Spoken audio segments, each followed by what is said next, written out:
After a long period of service आपको pensionary award दिया जाता है और आपका पेंशन मिलता है बैंक से। Recently government of India PCDA pension Allahabad एक लेटर इश्यू किया जो कि एजीएम और सीपीपीसी ऑफ एसबीआई को दिया गया, जिसके तहत बोला गया कि bank will stop pension disbursement with in a few days. तो जानते हैं, देखते हैं क्या है, बैंक क्यों पेंशन स्टॉप कर रहे हैं, और अगर बैंक स्टॉप कर रहे हैं पेंशन पेमेंट तो आपका पेंशन कहां से मिलेगा, कैसे मिलेगा, ये सारे प्रोसीजर को देखते हैं। और वीडियो का मेन पॉइंट में जाने से पहले आपसे रिक्वेस्ट है कि आप इस चैनल को अगर सब्सक्राइब नहीं किया तो जरूर सब्सक्राइब करें ताकि अपडेटेड इंफॉर्मेशन सबसे पहले आपको मिले। As per present system of pension disbursement आपका पेंशन बैंक से मिलता है। तो अभी जो गाइडलाइंस इशू किया गया पीसीडीए पेंशन इलाहाबाद से, जो कि ऑल सीपीपीसी का एजीएम को दिया गया 29 अप्रैल 2020 को, तो इसमें क्या है, ये बोला गया है कि एक न्यू सिस्टम चालू हो रहा है जिसका नाम है स्पॉट्स। ये स्पॉट्स एक प्रोजेक्ट है जिसे आपका पेंशन सैंक्शन से लेकर के रिवीजन, आपका पेंशन डिसबर्समेंट, ये सारी जो चीजें हैं, जो स्टेजेस है, वो एक यूनिफाइड प्लेटफॉर्म है जिसका द्वारा आपका पेंशन डिसबर्समेंट होगा।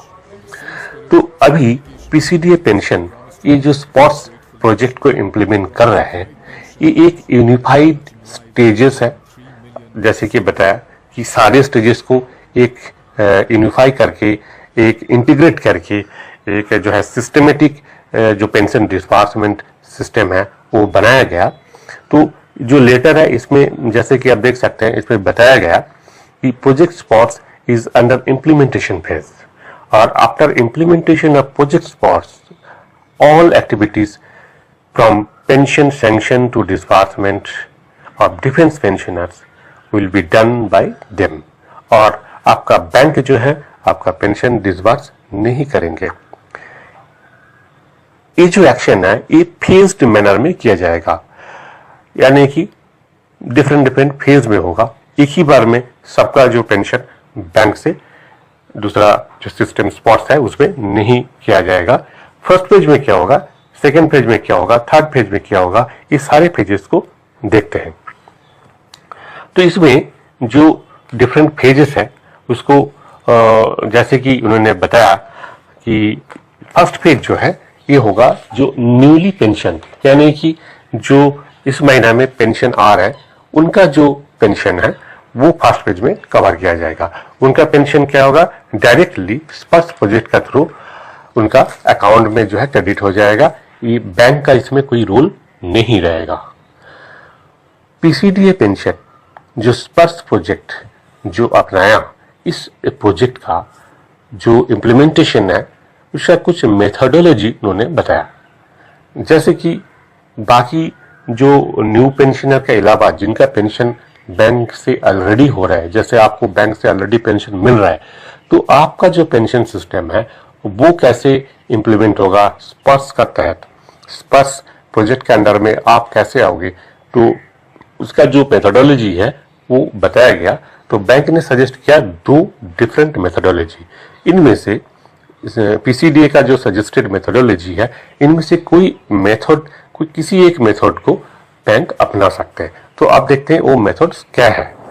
जैसे कि लेटर में देख सकते हैं आप कि फर्स्ट मेथड ये बताया गया, migration of database in one go, यानी कि जितने भी डाटाबेस है, पेंशनर का डाटाबेस है, सारे डिटेल्स है, वो डिटेल्स एक ही बार में पूरे डिटेल्स जो है वे पीसीडीए पेंशन को हैंडओवर किया जाएगा, यानी कि माइग्रेट किया जाएगा।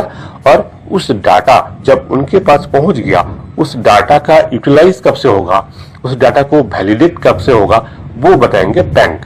और बैंक जैसे बता देंगे कि इस डेट से हम पेंशन पेमेंट नहीं कर रहा है, तो उस डेट से प्रोजेक्ट स्पॉट्स का थ्रू पीसीडीए पेंशन डायरेक्ट आपको पेंशन पेमेंट करेगा आपका बैंक अकाउंट में। तो ये था मेथड 1। और सेकेंड मेथड क्या था, सेकेंड मेथड में ये बुलाया गया कि migration of database in phased manner. तो ये जो सेकेंड मेथड है, इसमें सारे पेंशनर्स जितना भी लोग पेंशन ले रहे हैं बैंक से, वो सारे का डाटा अगर एक साथ माइग्रेट करना पॉसिबल नहीं है, क्योंकि बहुत large number of pensioners SBI से पेंशन लेता है, तो इतने डाटा हो सकता है कि पॉसिबल ना हो एक ही बार में माइग्रेट करना। तो इस केस में क्या है, फेज्ड मैनर में कई फेजेस में 3-4 फेज में डाटा को माइग्रेट कर सकते हैं। तो क्या क्या वो फेजेस है देख लेते हैं। फर्स्ट फेज में है 2015 का बाद, यानी कि 1/1/16 या फिर उसके बाद जो भी पेंशन आए हुए या फिर कोई डिजीज केस है जिनका फैमिली पेंशन मिल रहा है, इनका जो पेंशन है डाटा है, ये सभी पेंशनर का डाटा माइग्रेट किया जाएगा पीसीडीए पेंशन का स्पर्श प्रोजेक्ट को।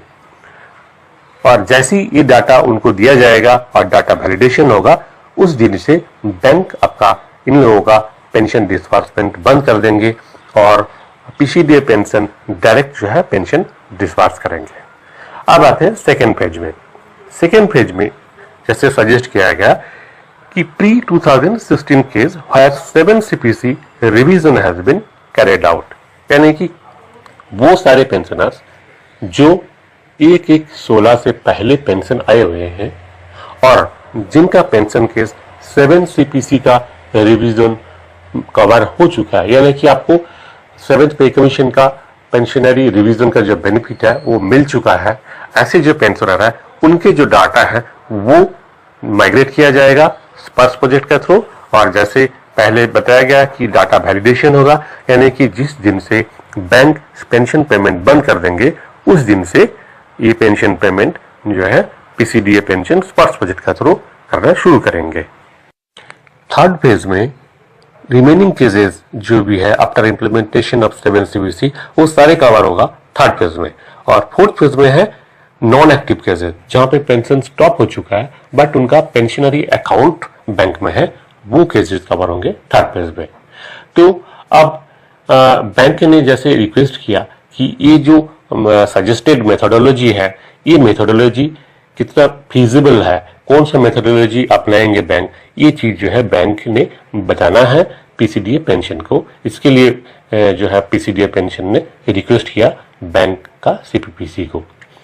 So, the procedure for pension disbursement is going to be more simplified, जैसे कि आपने देखा है जो पेंशन प्रोसीजर होगा ये सिंप्लीफाइड होगा। तो ये जो सिंप्लीफाइड स्पर्श जो प्रोजेक्ट है वो क्या है, एक बार देख लेते हैं। Sparsh, System of Pension Administration, Raksha, is a visionary plan for Indian Armed Forces, brought to service through a simple attribute of touch.